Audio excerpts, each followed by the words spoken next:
channel.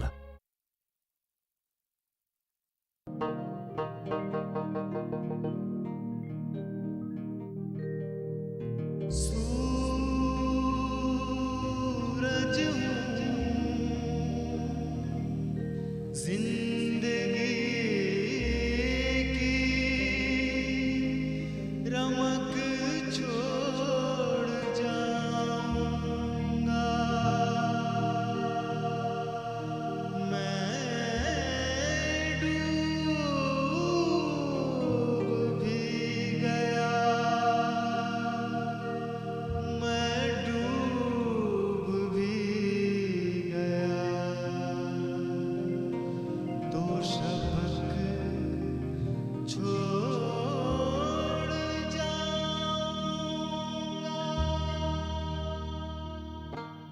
Urdu ज़बान की इब्तिदा और इर्तिका की दिलचस्प कहानी है। हिंदुस्तान की सरजमीं जहां बैरूनी हमलावरों की मौजूदगी से बेचैन हो रही थी, वहीं एक नई ज़बान के अंकुर फूट रहे थे। अरबी, फारसी, तुर्किस्तानी, संस्कृत के अल्फाज से मिलकर एक नई ज़बान बन रही थी, उर्दू। यही वजह है कि उर्दू को किसी एक कौम या तबके से वाबस्ता नहीं किया जा सकता, और इसी खुसूसियत की बिना पर उर्दू को हर खास और आम की ज़बान कहा जा सकता है। भारत के हिंदुओं, कायस्तों, सिखों और जैनियों ने भी उर्दू को परवान चढ़ाने में बढ़ चढ़कर हिस्सा लिया। उर्दू को अपने खूने दिल से सींचने वालों में जिस गैर मुस्लिम शायर का नाम सरे फहरिस्त है, वो है चंद्रभान ब्राह्मण। उर्दू, फारसी, अरबी और संस्कृत के जबरदस्त आलिम और उर्दू के साहिब दीवान शायर। कहाँ मिलेगी ऐसी ज़बान जिसने मजहब, कौम और फ़िरके के फ़र्क को मिटाकर उर्दू की शक्ल में एक ऐसा पैराहन दिया जिसे सही मानों में सेकुलर कहा जा सकता है। उर्दू है जिसका नाम हम ही जानते हैं दाग, सारे जहां में धूम हमारी ज़बान की है।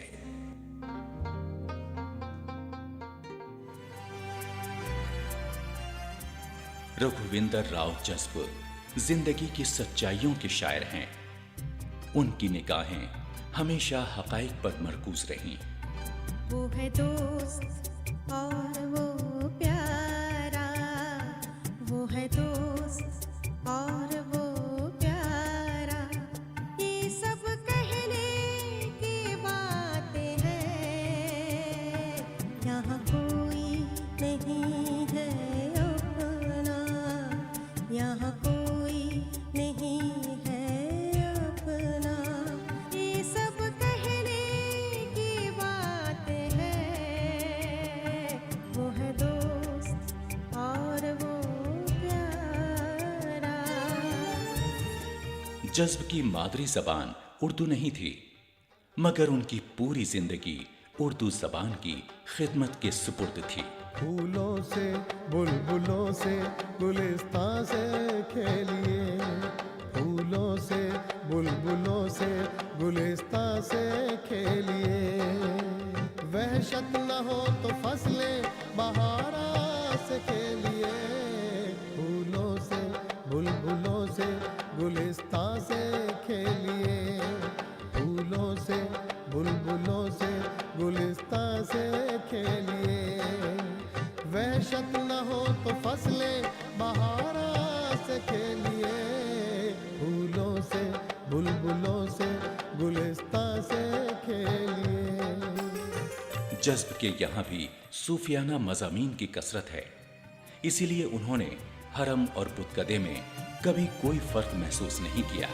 ये कहते हो कल आएंगे, फिर उस पर मुस्कुराते हो, ये कहते हो कल आएंगे, फिर उस पर मुस्कुराते हो, चलो बस जाऊं मैं समझा, चलो बस जाऊं मैं समझा, ये सब कहने की बातें हैं, वो है दोस्त और वो प्यारा। नाजरीन आदाब, आफ्ताब सुखन में एक बार फिर आपका खैर मकदम है। नाजरीन, उर्दू भारत की सरजमीन की उपज है, यह हम सब जानते हैं, जिसके मरकज दिल्ली और लखनऊ हुए, लेकिन इसकी मकबूलियत हिस्सों में बंटकर महदूद नहीं हुई। जुनूबी हिंद में जिन लोगों ने उर्दू जबान की तरक्की में नुमाया किरदार अदा किया, उनमें से एक मकबूल नाम है पंडित रघुवेंद्र राव जज्ब का। जज्ब की मादरी जबान उर्दू नहीं थी। वो कर्नाटक के जिला रायचूर के गंगावती इलाके में 2 अप्रैल 1894 को पैदा हुए थे। 2 साल की छोटी सी उम्र में एक दौलतमंद खातून ने उन्हें गोद ले लिया, और जब उन्होंने होश संभाला तो अपने आसपास के लोगों को कन्नड़ बोलते हुए पाया। पंडितों से संस्कृत और सैयद मखदूम हुसैनी से उर्दू फारसी सीखी उन्होंने, यानी एक ऐसा जबानदान जिसने सारी जबानों की खूबसूरती को अपनी शायरी में रम लिया। रघुवेंद्र राव जज्ब के लिए शायरी का मकसद सिर्फ और सिर्फ उर्दू का फरोग था।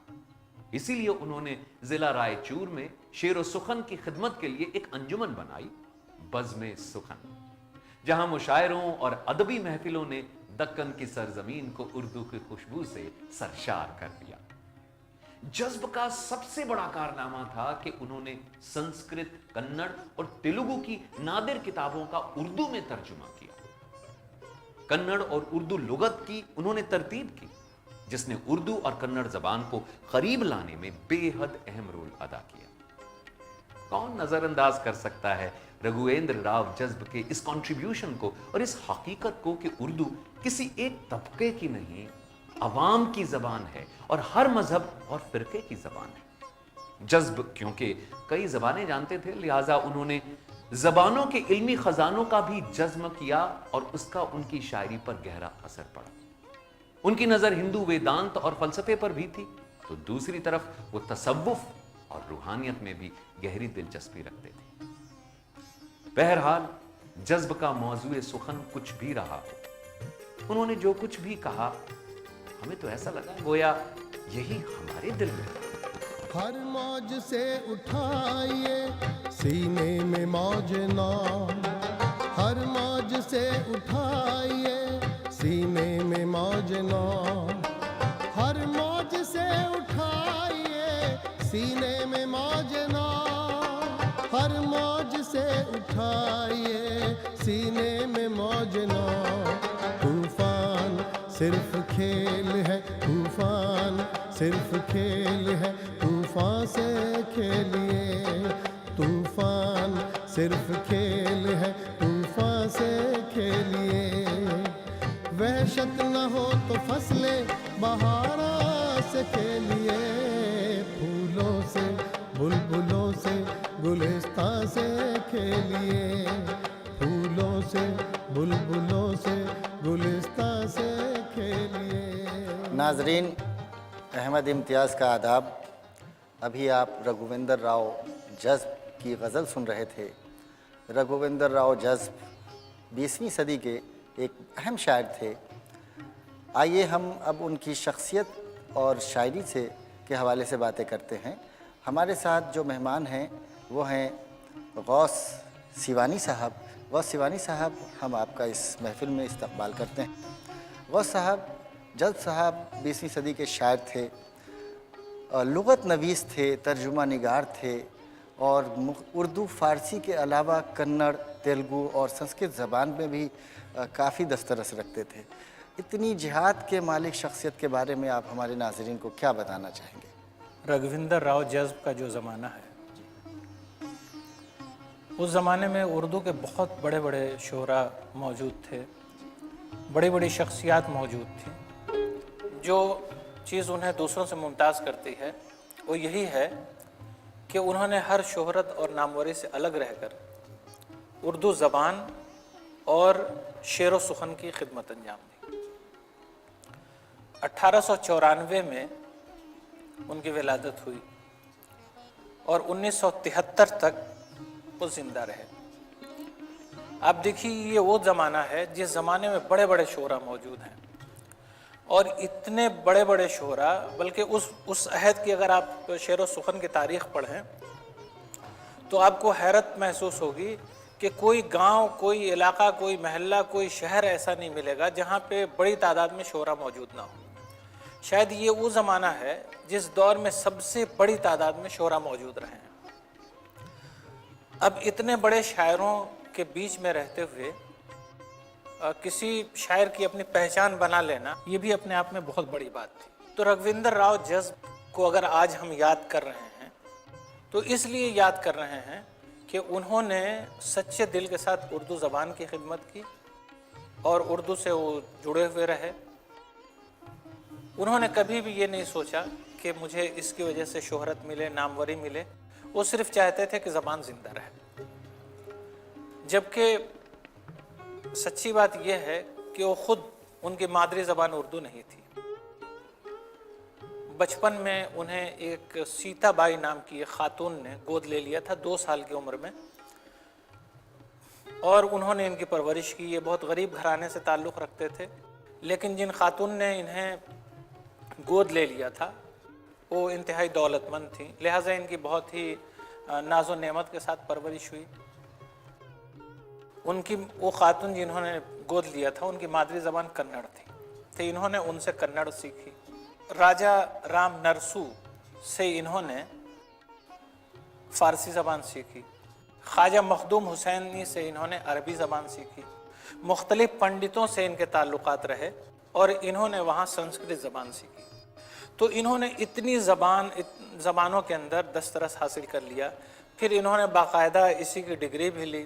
اس زمانے میں ادیب فاضل اور منشی فاضل کے امتحانات ہوا کرتے تھے جو انہوں نے پاس کیے۔ اسی کے ساتھ پیشے سے وہ وکیل بھی ہو گئے۔ تو وہ اگرچہ اہل زبان میں نہیں تھے لیکن اردو زبان کی انہوں نے خدمت کی، اور اس لحاظ سے ان کا کارنامہ بہت اہم ہو جاتا ہے۔ تو ہم یہ کہہ سکتے ہیں کہ جنوبی ہند میں اردو کی خدمت کرنے والے ایک جذب صاحب ہیں۔ بالکل، جنوبی ہند میں تو اس طرح کے شعراء اور بھی ہیں۔ ہاں بالکل ہوئے ہیں ایسے شعراء، لیکن ان کی خاص بات یہ رہی کہ کرناٹک کے عالم پور علاقے میں جہاں ان کی پرورش ہوئی اور تعلیم و تربیت ہوئی، اس علاقے میں جب یہ وکیل ہو گئے اور 15 سال تک وہاں انہوں نے وکالت کی، اس بیچ میں انہوں نے بزم سخن نام کی ایک تنظیم بنائی، ایک انجمن بنائی، اور اس انجمن کا کام یہ تھا کہ اردو کی زبان کے فروغ کے لیے کام کیا جائے۔ تو اس بینر کے تحت اردو زبان کے فروغ کے لیے یہ کام کرتے تھے، اور مسلسل 12 سال تک انہوں نے ماہانہ مشاعرے کروائے۔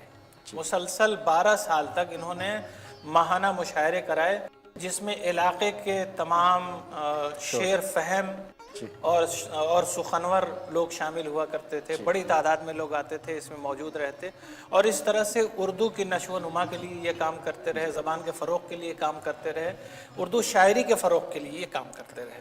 پھر وہاں سے ایک زمانہ ہوا ہے جب یہ حیدرآباد چلے ہیں۔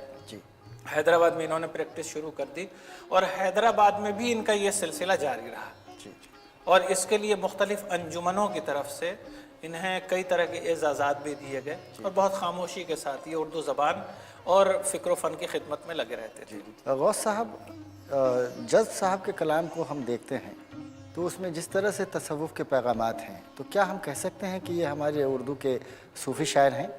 دیکھیے، ان کے ہاں خاص بات یہ ہے کہ انہوں نے اسلام کا تو مطالعہ کیا ہی تھا، اور اسلامی تعلیمات کی جو روح ہے وہ تصوف ہے۔ اس روح سے وہ واقف تھے۔ اسی کے ساتھ ساتھ انہوں نے ویدوں کا مطالعہ کیا تھا، گیتا انہوں نے پڑھا تھا، ہندوؤں کی جو اساطیری روایات رہی ہیں ایک لمبی، ان تمام کے اوپر ان کی نظر تھی۔ اور آپ دیکھیں تو تصوف کے 2 انداز عموماً ہیں، ایک تو جسے ہم تصوف کہتے ہیں، دوسرا جو ہے اسے بھکتی کہا جاتا ہے۔ تو تصوف اور بھکتی، ان دونوں میں ایک نازک سا فرق یقیناً ہے، اور ان دونوں سے وہ واقف تھے، اور ان دونوں کا آمیزہ ان کے کلام میں ملتا ہے۔ صوفیہ کے ہاں چونکہ انسانیت کی بات کی جاتی تھی اور وہ انسانوں کو مذہب کے نام پہ بانٹنے کے قائل نہیں تھے، ذات کے نام پہ نہیں بانٹ سکتے تھے، علاقے کے نام پہ نہیں بانٹ سکتے تھے، رنگ اور نسل کی بنیاد پہ نہیں بانٹ سکتے تھے، تو صوفیہ کے ہاں انسانیت کی بات کی جاتی تھی۔ اور جذب کے یہاں بھی وہی معاملہ ہے کہ انہوں نے انسانیت کا درس دیا اور لوگوں کو وہی پیغام دینے کی کوشش کی جو سینکڑوں سال سے اس ملک میں صوفیہ دیتے رہے ہیں، سنت دیتے رہے ہیں، اللہ والے دیتے رہے ہیں۔ ان کا ایک بہت مشہور شعر اس تعلق سے میں عرض کرنا چاہوں گا۔ جی سنائیے ضرور۔ حرم اور بت کا دے میں کچھ نہیں جو کچھ ہے دل میں ہے، حرم اور بت کا دے میں کچھ نہیں جو کچھ ہے دل میں ہے، میں سب کچھ جذب کہہ دوں گا، یہ سب کہنے کی بات ہے۔ نا وہ وعدے کے پورے ہیں نا ہم ہیں ضبط میں کامل، نا وہ وعدے کے پورے ہیں نا ہم ہیں ضبط میں کامل، نتیجہ اس کا یہ نکلا، نتیجہ اس کا یہ نکلا، یہ سب کہنے کی بات ہے، وہ ہے دوست اور وہ پیارا، یہ سب کہنے کی بات ہے، وہ ہے دوست اور وہ پیارا۔ ہماری اردو شاعری میں جو صوفی شاعر کہلاتے ہیں، درد ہیں اور اس کے بعد آتش کو رکھیے، ان کے زمانے میں اصغر گونڈوی بھی ہیں، غالب و اقبال کو اگر ہٹا دیں تو کیا ان کے اثرات ہمیں ان کے ہاں نظر آتے ہیں؟ دیکھیے ہم یہ تو نہیں کہہ سکتے ہیں کہ ان میں سے کن کا انہوں نے اثر قبول کیا، لیکن جو اردو شاعری کی روایات رہی ہیں تو ان میں شروع سے یہ صوفیہ کے خیالات پائے جاتے ہیں۔ آپ دیکھیے کہ بلکہ اردو کے جو پہلے الفاظ اور دوہے ملتے ہیں وہ بابا فرید کے ہاں ملتے ہیں اور حضرت مخدوم شرف الدین یحییٰ منیری کے ہاں ملتے ہیں اور بھی کچھ اس طرح کے بزرگوں کے ہاں ملتے ہیں۔ تو وہاں سے اردو شاعری کی ابتدا بھی ہو رہی تھی، اردو انہی کے آستانوں پہ پروان چڑھ رہی تھی، تو ظاہر ہے کہ اس کے خمیر میں وہ چیزیں شامل ہو گئی تھیں، تو اس کا اردو شاعری کا یہ حصہ بن گئے۔ اس کے بعد سے جیسے جیسے اردو شاعری آگے بڑھی ہے، آپ دیکھیے چندر بھان برہمن جو خوب بہت صوفی منوش انسان تھے، اور شاہ جہاں مغل بادشاہ کے یہ وزیر اعظم تھے، انہوں نے فارسی اور اردو میں شاعری کی، ان کے ہاں بھی یہ تمام چیزیں بہت زبردست انداز میں ملتی ہیں۔ ان کے بعد پھر جو شعراء آئے ان کے ہاں بھی صوفیانہ مضامین ملتے ہیں، تصوف اور عرفان کے مضامین ملتے ہیں، تو اسی طرح سے اسی سلسلے کی ایک کڑی ہم انہیں کہہ سکتے ہیں، لیکن یہ کہنا مشکل ہے کہ ان میں سے کسی ایک سے انہوں نے اثر قبول کیا تھا، اب بلکہ اس پورے سلسلے سے میرے خیال سے انہوں نے استفادہ کیا تھا۔ اچھا غوث صاحب، جذب صاحب کرناٹک میں پیدا ہوئے، کنڑ ان کی مادری زبان ہے، اردو شاعری جو یہ کر رہے تھے اس پہ کنڑ زبان کے کچھ اثرات ہیں؟ دیکھیے میرے خیال سے الفاظ انہوں نے کنڑ یا سنسکرت وغیرہ کے چاہے نہ لیے ہوں جی، لیکن یقیناً انہوں نے خیالات لیے ہیں وہاں سے، کیونکہ ان کا ایک اہم کام یہ تھا کہ چونکہ وہ مختلف زبانیں جانتے تھے، سنسکرت جانتے تھے اور مذہبی کتابوں کا انہوں نے مطالعہ کیا تھا، تیلگو جانتے تھے، کنڑ جانتے تھے، عربی فارسی جانتے تھے، تو ان سبھی زبانوں میں جو علوم و فنون کی کتابیں ہیں اور ان کتابوں کے اندر جو علم و فن کا عظیم خزانہ موجود ہے، اس پورے خزانے سے انہوں نے استفادہ کیا اور اپنے انداز میں، اپنے لب و لہجے میں انہوں نے اردو میں اسے اتارنے کی کوشش کی ہے۔ تو ہر طرف کے خزانے انہوں نے لیے ہیں اور اسے انہوں نے اردو میں پیش کرنے کی کوشش کی ہے۔ آپ کی رائے کیا ہے؟ ان کی غزل نظمیں بھی کہیں ہیں انہوں نے نظمیں تو بہت کم کہی ہیں، کہیں ہیں، غزلیں کیسی ہیں؟ ہاں غزلوں کے یہ شاعر ہیں اور غزلیں انہوں نے بہت اچھی کہی ہیں، جی اس کے علاوہ رباعیات انہوں نے کہی ہیں۔ جی ارمغان جذب کے نام سے ایک رباعی کا مجموعہ بھی ہے، اس کے بارے میں بھی ہمارے ناظرین کو بتائیں۔ بالکل، یہ رباعی بہت اچھی کہتے تھے، اور جس طرح سے ان کی غزلوں پہ صوفیانہ اثرات ہیں، تصوف اور عرفان کے اثرات ہیں، भक्ति के नज़रियात पाए जाते हैं, बिल्कुल उसी तरह से इनके रुबाइयात में भी जी जी इसी किस्म के मज़ामीन मिलते हैं। ज़िंदगी की बेसबाती ये बहुत बड़े पैमाने पे इनका नज़र आती है। ज़िंदगी के जो बुनियादी हक़ाइक़ हैं उन्हें इन्होंने अपनी रुबाइयात में पेश करने की कोशिश की है।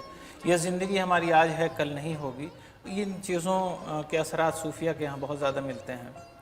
तो जाहिर है कि इस तरह की चीज़ें इन्होंने अपनी रुबाइयात में पेश करने की कोशिश की हैं। इन्होंने कहा है हस्ती मौहूम शबाब हस्ती, है हस्ती मौहूम शबाब हस्ती, उल्टेगा कोई दम में निकाब हस्ती, जी उल्टेगा कोई दम में निकाब हस्ती, मैखाने दुनिया में नले हाथ में जाम, जी मैखाने दुनिया में नले हाथ में जाम, आलूदे जहर है शबाब हस्ती। जी तो जाहिर है कि इस रुबाई के अंदर ज़िंदगी बेसबाती को उन्होंने पेश करने की कोशिश की है।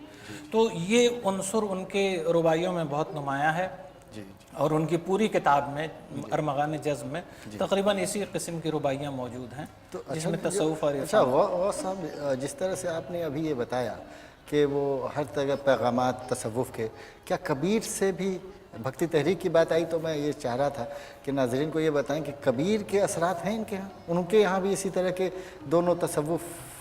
देखिए, इन्होंने हर तरह के लोगों को पढ़ा था। यकीनन जब इन्होंने वस्त एशिया के जलालुद्दीन रूमी को पढ़ा था, हिंदुस्तान के अमीर खुसरो को पढ़ा था, तो इन्होंने कबीर को ना पढ़ा हो, अब्दुल रहीम खान खाना को ना पढ़ा हो, रस खां को ना पढ़ा हो, ये मेरे ख्याल से मुमकिन नहीं है। जी जी तो यकीनन उन्होंने इस्तिफ़ादा वहाँ से ज़रूर किया होगा, वो चाहे उनका नाम आए ना आए, लेकिन इस्तिफ़ादा बहरहाल उन्होंने उनके ख़यालात से किया होगा, ये मुमकिन है। जी जी तो गौस साहब, उर्दू शायरी में जज़्ब साहब को आप क्या मकाम देना चाहेंगे? मेरे ख़्याल से किसी के साथ किसी का मुआजना करना ये मुनासिब नहीं होता है, तो हम किसी से उनका मुआजना नहीं करना चाहेंगे। लेकिन एक ख़ास बात जो मुझे महसूस होती है वो ये है कि उन्होंने ज़िंदगी के हक़ाइक़ को पेश करने की कोशिश की, जो इंसानी ज़िंदगी की बुनियादी बातें हैं उन्होंने अपनी शायरी में पेश करने की कोशिश की। उनकी गज़लों में इस तरह की चीज़ें मौजूद हैं। पंदो नसीहत के मज़ामीन उनकी गज़लों में बड़े पैमाने पर मिलते हैं, और इसी के साथ साथ जो इंसान की बुनियादी ज़रूरत है कि वो रूहानी तौर पे सुकून हासिल कर ले, तो इस सुकून के लिए इंसान हमेशा तसव्वुफ़ और भक्ति की तरफ देखता रहा है। तो इस तरह के मज़ामीन उनके इस शायरी में भी मिलते हैं। तो बहरहाल उनकी अगर मजमूई तौर पे देखें तो उनके अशआर में तसव्वुफ़, भक्ति, पंदो नसीहत ये मज़ामीन मिलते हैं। जी गौस साहब, रघुवेंद्र राव जज़्ब के बारे में आपने बहुत पुरमक्स बातें बताईं और इस महफिल में आप आए, इसके लिए आपका बेहद शुक्रगुजार हूँ। बहुत बहुत शुक्रिया। ए जज्ब खूब खेलिए जज्बात से मगर, ए जज्ब खूब खेलिए जज्बात से मगर, ए जज्ब खूब खेलिए जज्बात से मगर, ए जज्ब खूब खेलिए जज्बात से मगर, जिन्हार भी न दीन, जिन्हार भी न दीन और ईमान से खेलिए, जिन्हार भी न दीन और ईमान से खेलिए, वहशत न हो तो फसले बहारा से खेलिए, फूलों से बुलबुलों से गुलिस्तां से खेलिए, फूलों से बुलबुलों से गुलिस्तां से खेलिए, फूलों से बुलबुलों से गुलिस्तां से खेलिए, फूलों से बुलबुलों से गुलिस्तां से खेलिए।